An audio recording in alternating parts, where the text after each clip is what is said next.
Murabo neza nshuti zanjye, uyu munsi ndabaganiza ku ihumure ry'urubyiruko rw'Abanyamulenge. Uko bisanzwe muri kumwe nanjye Dodo. Urubyiruko rw'Abanyamulenge rwanesheje intimba n'agahinda, rukava mu ivumbi rukongera guhagarara. Nubwo inzira yacu yanyuze mu marira, turacafite icyizere ko mu mitima yacu harimo imbaraga nshya, urukundo rw'ubwoko n'icyifuzo cyo kubaka ejo hazaza kurusha uyu munsi. Urubyiruko rwacu mwavutse mu gihe kitoroshye, igihe cy'imvururu n'intambara, igihe cy'amarira no gupfusha, igihe cyo guhunga muva mu turere tumwe mujya mu tundi, aho twavuga mu myaka y'igihumbi kimwe magana cyenda mirongo icyenda na gatandatu n'igihumbi kimwe magana cyenda mirongo icyenda n'umunani kugeza uyu munsi. Nzi ko benshi mu rubyiruko muri iyi minsi basa n'abatinya ubuzima cyangwa imibereho y'ejo hazaza, kandi ejo hazaza hahora hameze nk'ihurizo rikomeye. Mwibaza muti ese tuzabaho dute? Ese tuzashobora gutunga imiryango yacu? Ariko ndababwira nti uyu munsi nta muntu wavutse ari impanuka. Buri umwe muri mwe ni igisubizo cy'Imana mu gihe gikomeye. Ndabizi hari impungenge nyinshi. Hari abatekereza bati nta mafaranga dufite tuzashobora kwiga. Hari abavuga bati ubuzima buri kugorana, nta ntego tuzageraho. Hari abandi bumva barasizwe n'abandi bakumva nta gaciro bafite. Ariko urubyiruko mujye mwibukira ijambo ko ibibazo munyuramo atari imigozi ibazirika, ahubwo ari ishuri bigisha ubunararibonye. Kuri buri kigeragezo mwanyuzemo hari isomo rikomeye Imana yashyize imbere yanyu. Mujye mureba kure, mwibuke ko umusozi uhinyura ingingo z'umuntu, ariko n'umuntu ahinyura imisozi iyo afite imbaraga n'ubwenge. Ubwo abumva vuba bumvise bidasabye gusobanurirwa byinshi.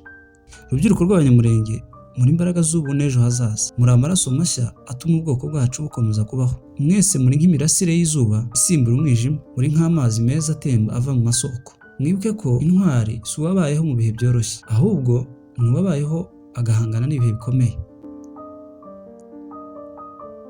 Muri ab'agaciro kuko muracyafite imbaraga zo gukora, imbaraga zo kwiga, imbaraga zo gusenga, n'imbaraga zo guhangana n'ibibazo, ndetse n'imbaraga zo guhanga udushya. Ntimwemere ko amajwi y'ubwoba n'ibigeragezo bikomeye bibasiga hasi. Muri hejuru y'ibyo byose. Yego, imibereho ishobora kugorana, ariko mwibuke ko amateka y'Abanyamulenge ari ay'abantu bahoraga batsinda kuva ku bwa ba sogokuru na ba sogokuruza. Barahungaga byaba ngombwa bakirwanaho. Uzabaze amateka y'Agacireho, Rulinda na Cunguti, kuko ntibemeraga guheranwa. Baratakazaga ariko barongeraga bakiyubaka. Ubu twirwaneho ni amateka. Amateka yayo amaze kwiyandika ku mitima yacu muri imyaka 8, ninde utayazi? Kwirwanaho no gutsinda umwanzi niyo murage, ni ishema ryacu nk'Abanyamulenge, ndetse n'ubu nimwe mugomba gukomeza iyo nzira yo kudatsindwa.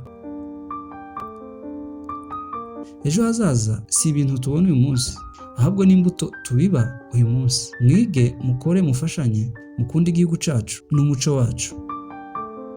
Mwubahe ababyeyi banyu, mube intwari z'amahoro, kandi mukomeze kuba icyizere cy'isi yose. Urubyiruko rwacu mwibuke ibi: ejo hazaza si iherezo ry'amakuba, ahubwo ni itangiriro ry'ubutsinzi. None ndababwira nti basore bacu, namwe nkumi zacu, nimuhaguruke nk'ingabo z'icyizere, nimugende nk'urumuri rucanye, nimube nk'intwari ivuga ko ubuzima bushya butangiye. Mwirinde gucibwa intege n'abantu bavuga ko bidashoboka. Mureke umutima wanyu ube nk'ibuye rikomeye ridashwanyagurika n'umuyaga w'ibihe. Igihe kizagera abantu bazavuga bati urubyiruko rw'Abanyamulenge rwarwanya intambara y'ubuzima, rwaratsinze kandi rwubatse ejo hazaza heza. Nimube intwari, nimube icyizere, nimube ejo hazaza. Urubyiruko rwacu muri nk'urumuri rucanye mu mwijima, muri nk'amata y'inka azana ubuzima bushya ku miryango. Mwibuke ibi: nta muryango utubakwa n'intwari z'urubyiruko. Nta gihugu gisigasirwa n'aboroheje, ahubwo gisigasirwa n'abanyembaraga, abadahemuka, abadahembera ubwoba.